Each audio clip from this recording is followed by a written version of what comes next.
Hi there, business owner, and welcome to the 3Bs podcast, the place where we go beyond the numbers and dive into strategies to help you build a better business one step at a time. I'm your host, Stephanie, a multi-award-winning entrepreneur with over a decade of experience in the bookkeeping and accountancy world. If you're a business owner looking to streamline, grow, and get back the time that you deserve, you're in the right place. We're tackling real-world problems, answering tough questions, and digging deep into business-building secrets in just 15 minutes each week. So are you ready to build a better business with confidence and clarity? Then let's go. Hello and welcome back to another episode of the 3Bs podcast, your go-to place for 15 minutes of CPD certified motivation, inspiration and education each week. As always, I'm your host Stephanie, and this week I have an amazing guest with me who I am so excited to talk to. Hello Zoe, would you like to introduce yourself? Hello, I'm Zoë Dew. I run Zoë Dew Consulting. I am a consultant in the data, revenue, operations space, and I work with high-earning multi-offer business owners to make more money from the audience that they already have without working harder. Amazing. I am so excited for this conversation.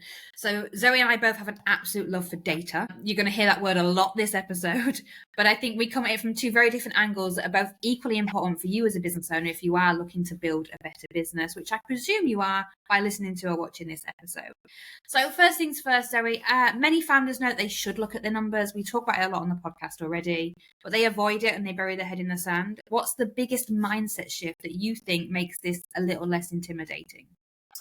I think it's twofold. So firstly, I think people or business owners don't love looking at their numbers because they feel like they're not doing as well as the industry tells them that they should be doing. And I know you've spoken quite a lot on differences between revenue, net profit, costs, income, like all of the different things that are not nuanced enough when people are marketing themselves. So marketing numbers are so, like the marketing reported revenue and things like that is so different to actually what's going on behind closed doors. And I think most business owners who are good at looking at their numbers are those that can see the different layers that are integral to running a successful business. And the mindset shift that I think most people need to be looking for is it's okay not to know. It's okay if I don't know. There are experts who do. Who can I ask to help me explain or help explain to me what it is I need to know and what number I need to be looking at to know if I'm being successful or not. So that's one side of it. And the other side is taking numbers in isolation doesn't really help anyone. So often if you're working with someone who's a specialist, I don't know, in copy or in tech or in something that's not accounting anyway, like take away the accounting side of it, but something when you're looking to improve the performance of your business, they will ask you a really abstract question like, oh, what's your conversion rate? Okay.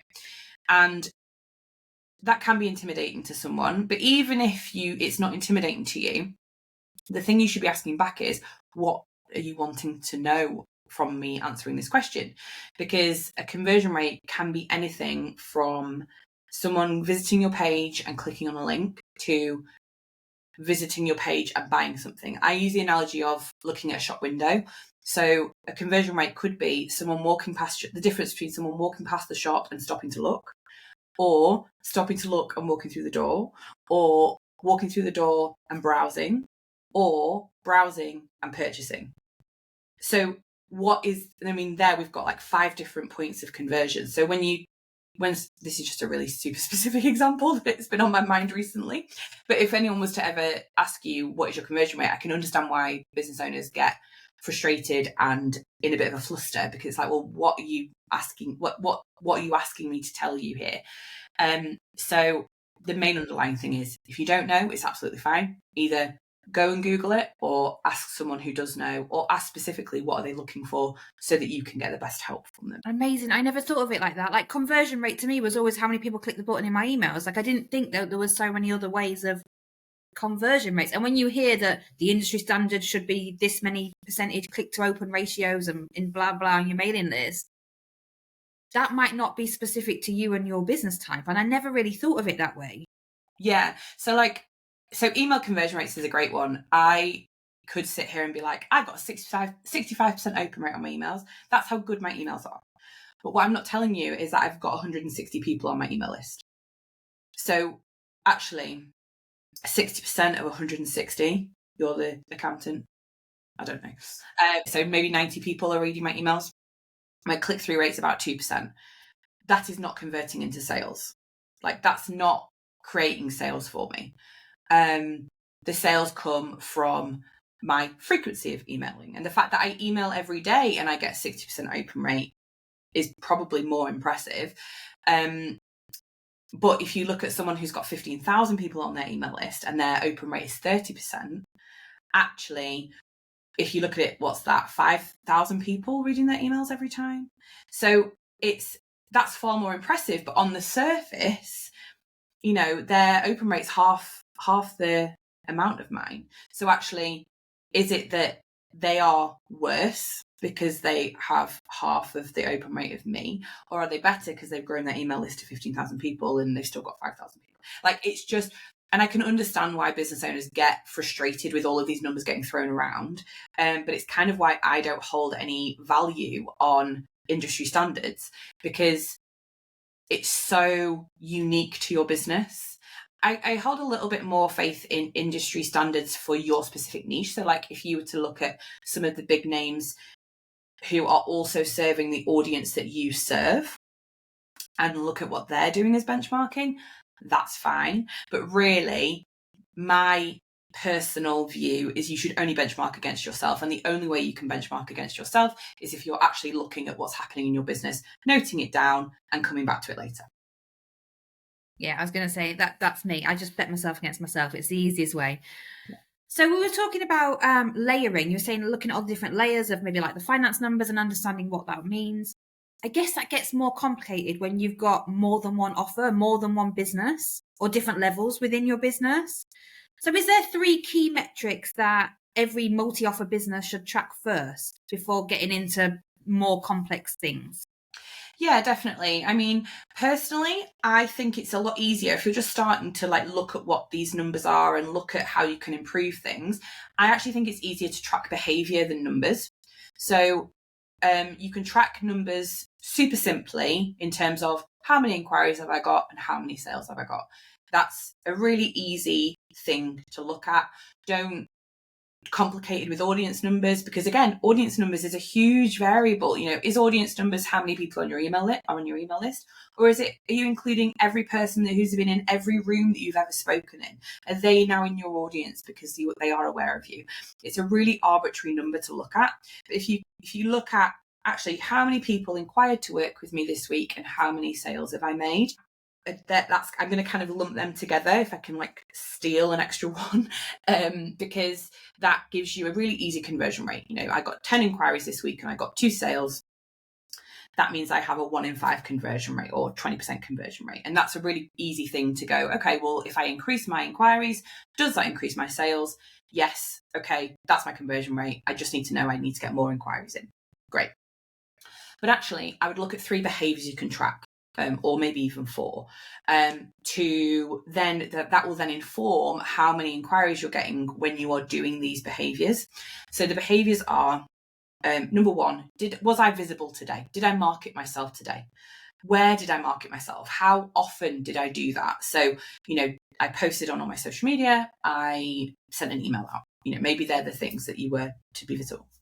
Secondly, did I make an offer today? Did I actually ask anyone to spend any money with me?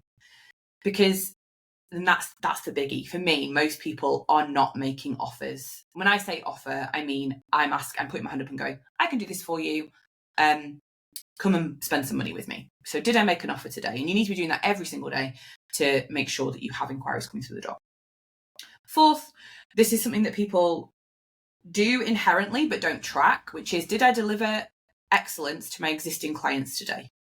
What did I do that delivered value to people who are already spending money with me? People who are already spending money with you are 5 times more likely to spend more money with you than someone who's new.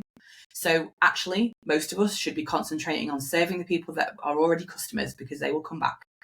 And then finally, did I have a conversation with someone who is already in my world? So that might be a past client. It might be someone who you are peers with. So for instance, like you would be in my network. So I would put in my phone or like in my calendar, like check in with Stephanie, because we have similar contacts. We know similar people. So have I made connections with people who I already know who could be referral partners? That's basically where we're going there. Those 4 behaviours are the only things that you need to inform where your inquiries are coming from and where your sales are coming from. And you will very quickly work out which lever you need to work on to get more inquiries in. It will become so clear once you start tracking those 4 things. I've got it on, I've plotted it on a graph for a client before. When you are visible and you have that spike in visibility, your inquiry spike goes at the same time. It sounds really simple, but not enough people do it. But also when you make more connections with existing clients and referral partners, that is when the sales convert. So it's doing all those 4 things that really make a difference in your business. And I'm not going to sit here and tell you to track audience growth or conversion rates or click-through rates or anything like that, because they actually don't really mean anything if you're not doing any of those behaviours. You've just blown my mind. Absolutely blown my mind. You've just changed the way my KPIs are going to run from now on, I think. That was amazing. So thank you. Yeah. One question on that, though. I'm getting all the goodness here as well. Thank you, audience, for joining us every week on the 3Bs podcast. And I'm getting all this gossip for my own businesses. If you've got multi-offers, do you track those things per offer, or do you track those things as a whole as a business? I would say if you zoom out and look at your quarter, depends how you run your business. It depends where you are in business. Most multi-offer people that I work with plan a year out probably, and then zoom in on a quarter, zoom in on a month. So when you are zoomed in on that quarter, you will know what your focuses are for that quarter. And I would be tracking certainly the convert metric of, have I made an offer today? I'd be tracking that per offer. But in terms of visibility, generally, if you're visible, it's going to help all your offers if you're being visible. Delivering excellence to existing clients, that will only be for the offers where you are in delivery mode. And for the referral network, that's probably, again, going to be more of a general across business situation. So even if you have multi-offers, unless they're in wildly different industries, which is where I would kind of argue, have you got different businesses? And therefore, yeah, if you have got different businesses, then yeah, it would be over all of them. But if it's that you're multi-offer and maybe you've got a group program and membership, you do one-to-one work and you do white labeling, maybe that they're the 4 things that you do, then attract, so visibility, delivering excellence, and amplify, like your referral network, they're all going to be across all of your offers. And then the convert metric is probably going to be specific to whatever you're selling that month or you're going to be selling in the next month. Amazing. Absolutely blown my mind. We are at the end of our episode already. So quickly, before you leave me, a question I always ask my guests is, if you could describe your business in 1 word, what would it be and why? Resilient. So my actual business name, my official business name is Falling Forwards Limited. Okay. And when I don't know if I'll just briefly say, falling forwards means that every failure that you have, you build on it and you go again and you go again stronger. And everything that's happened in my life is a result of a failure that I've had. So I failed my A-levels. I then went to university. I failed my degree. I then went and did a different degree. From that, I got my dream job. I got sacked at the last employed role that I had, which meant that I went and set up my business. Every failure that I've had has resulted in a bigger success. So my business is resilient because of that. And you are resilient and you are amazing. I think that's incredible. This episode has all 3 of the 3Bs pillars: motivation, inspiration, and education, all rolled into one. How incredible. So where can people find you? Where can people connect with you? Let's build your audience as well as mine. Instagram is the best place to come and find me. It's Zoe R Dew, so ZOERDEW. That is actually my handle across all platforms, but you won't really see me anywhere else. Instagram is my main vibe. And my website is zoedew.com. Amazing. And we'll pop those in the show notes so people can connect with you too. Thank you so much for joining me. That brings us to the end of another episode of the 3Bs podcast. Please do like, rate and review wherever you're watching or listening. It really does help push this episode out to more business owners so we can all build better businesses. And I'll see you next week for the next one. Bye. Bye. Thank you. And that brings us to the end of another episode of the 3Bs podcast. I hope you found it useful and that you're walking away with some motivation, inspiration, or education to help you build a better business. Don't forget to subscribe, leave a review, and of course connect with us on social media for more insights, tips, and behind the scenes content. Your next step in building a better business is just a click away. I can't wait to connect with you, and I'll see you on the next episode. Bye.